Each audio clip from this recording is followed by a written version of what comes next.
Dans cette capsule, je te propose de poursuivre notre découverte de l'histoire de l'alliance entre Dieu et son Église.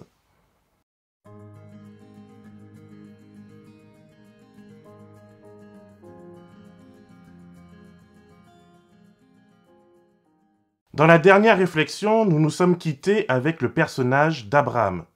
Loin d'être un homme parfait et méritant, il a fait l'expérience de la grâce divine toute sa vie. Il meurt en faisant confiance à Dieu que la promesse qui a été faite sera accomplie. Et effectivement, dans le texte de notre étude d'aujourd'hui, Exode chapitre 19, nous voyons la réalité de la réalisation de la promesse de Dieu. Quelle merveilleuse espérance que de savoir que Dieu tient toujours ses promesses, n'est-ce pas? Entre Abraham et Moïse, plusieurs siècles se sont écoulés. Nous avons eu Isaac, Jacob, Joseph et plusieurs autres générations pour enfin arriver à Moïse, ce bébé qui fut sauvé des eaux. Et là, après une vie de meurtre, de fuite, de doute, d'épreuve, de persévérance, Moïse a enfin réussi la mission que Dieu lui a donnée. Retour à la case départ, retour à cette fameuse montagne que certains textes bibliques appellent l'Horeb et que d'autres appellent le mont Sinaï. Cette fameuse montagne où Moïse a fait l'expérience du buisson ardent. Cette fameuse montagne où Dieu a appelé un criminel en fuite, un enfant d'Israël marié à une semi-païenne, Séphora, dont le père est prêtre de Madian. Rien que là, il y a des choses très intéressantes. Jéthro est prêtre des Madianites. Les Madianites sont des fils d'Abraham par sa concubine Kétoura, qui était probablement une cananéenne, soyons honnêtes. En tout cas, on sait grâce à Nombre 33 que les Madianites sont pour la plupart des idolâtres. On peut le voir lorsque Moïse ordonne l'extermination des femmes madianites parce qu'elles ont séduit les Israélites pour qu'ils deviennent eux-mêmes idolâtres. Des relations familiales très compliquées.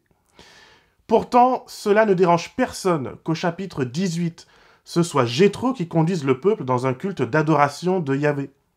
Au verset 11, après que Moïse lui ait raconté la sortie de l'Égypte, Jéthro répond « Je sais maintenant que le Seigneur est plus grand que tous les dieux, et cela alors que les Égyptiens les maltraitaient avec arrogance. » Jéthro est donc un syncrétiste, c'est-à-dire qu'il est prêt à reconnaître et accepter la suprématie de Dieu sans que cela ne lui fasse renier l'existence de ses idoles. Et tiens-toi prêt, regarde le verset suivant, au verset 12. Jéthro, beau-père de Moïse, prit un holocauste et des sacrifices pour Dieu. Aaron et tous les anciens d'Israël vinrent manger devant Dieu avec le beau-père de Moïse. Je n'irai pas plus loin dans la réflexion d'aujourd'hui car je vois déjà tes oreilles qui chauffent. Mais permets-moi d'insister sur quelque chose de capital pour comprendre l'action divine. Ce ne sont pas les saints et les parfaits qui reçoivent les premiers la présence de Dieu. Ce sont ceux qui acceptent la possibilité de rencontrer Dieu, même si leur foi est de la taille d'une graine de moutarde. Dieu se rend disponible, Dieu se laisse trouver par ceux qui le cherchent. Quant au peuple d'Israël, Dieu ne le libère pas parce qu'il le mérite. Mais là encore, comme avec Noé, comme avec Abraham, il s'agit d'un acte de grâce. La seule chose qui était nécessaire, c'était d'y croire. Je reprends parce que c'est vraiment important.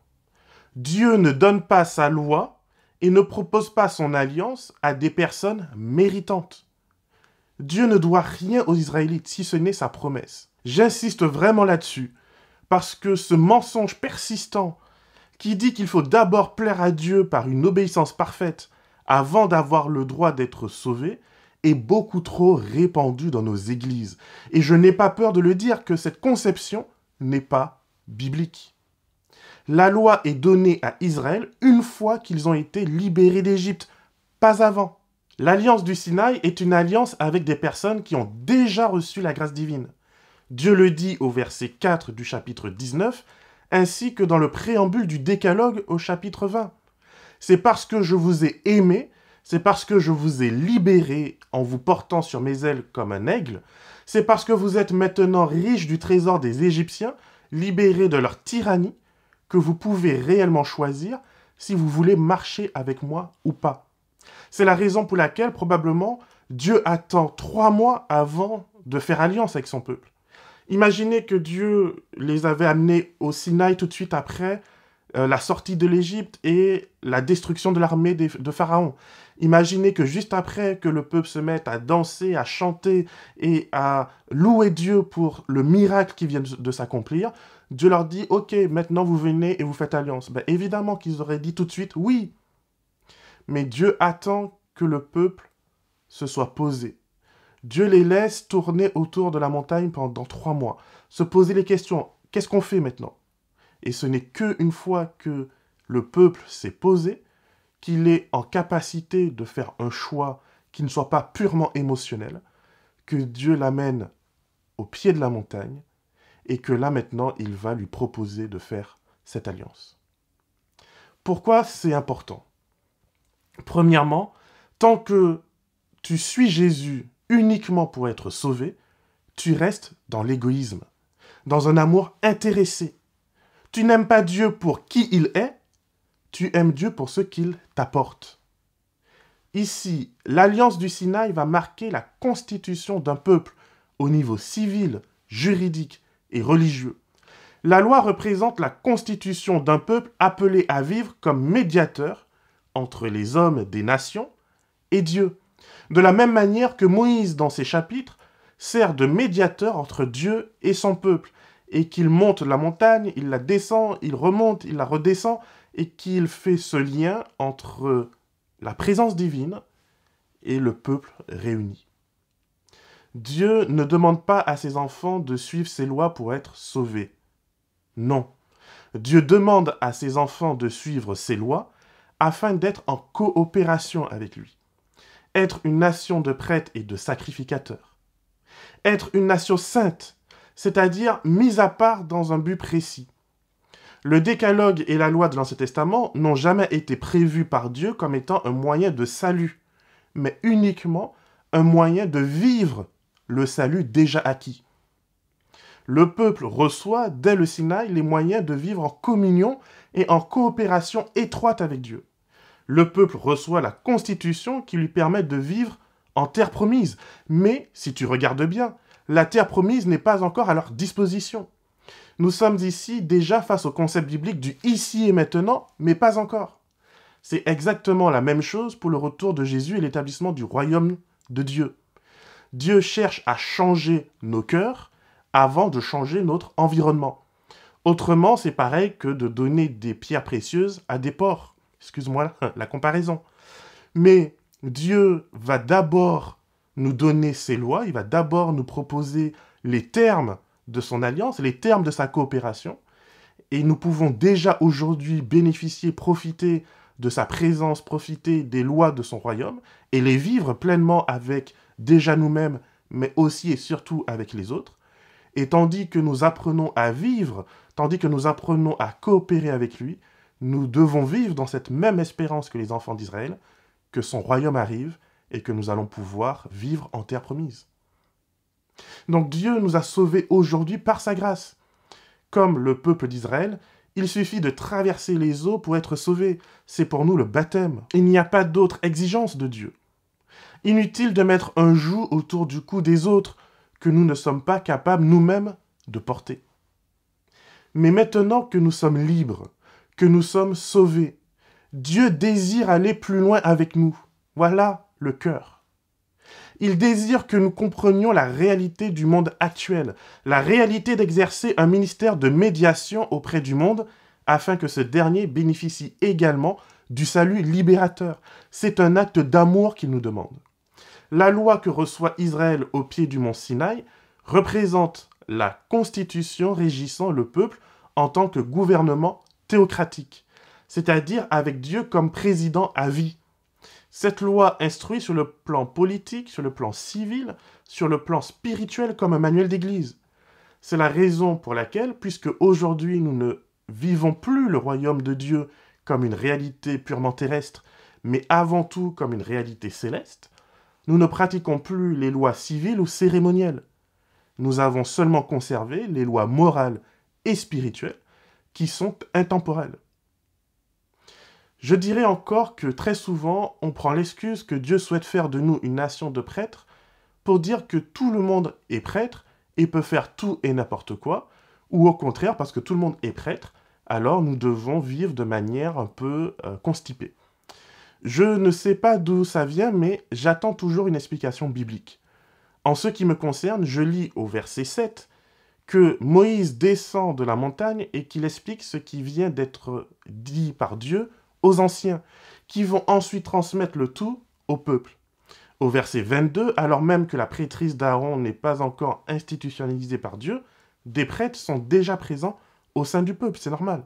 Lorsque Dieu parle de faire de nous, son Église, une nation de prêtres, il parle du rôle de médiation qui est à la base de la prêtrise. Ce que Moïse fait tout le long du chapitre 19, lorsqu'il monte et qu'il descend à plusieurs reprises, afin de faire le lien entre Dieu et le peuple.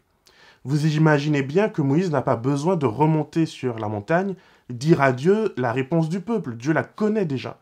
Mais il y a là un symbole du Christ, qui est cette personne qui fait le lien entre le ciel et la terre, et qui nous permet d'avoir un accès direct au Père.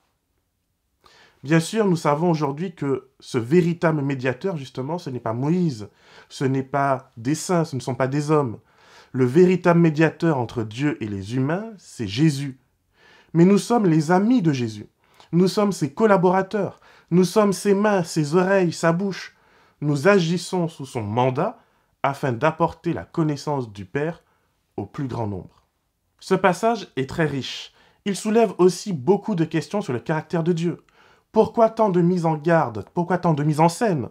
Dieu descend de son ciel pour faire du mont Sinaï une extension de son trône. Et alors même qu'il se rapproche de son peuple, il le tient à l'écart sous peine de mort. Et il va y avoir cette violence que contient le livre de l'Exode. Et cette violence qui me met toujours un peu mal à l'aise. Ces éclairs, ces tonnerres, cette demande de Dieu de tuer tous ceux qui s'approchent trop près de la montagne. Pourquoi?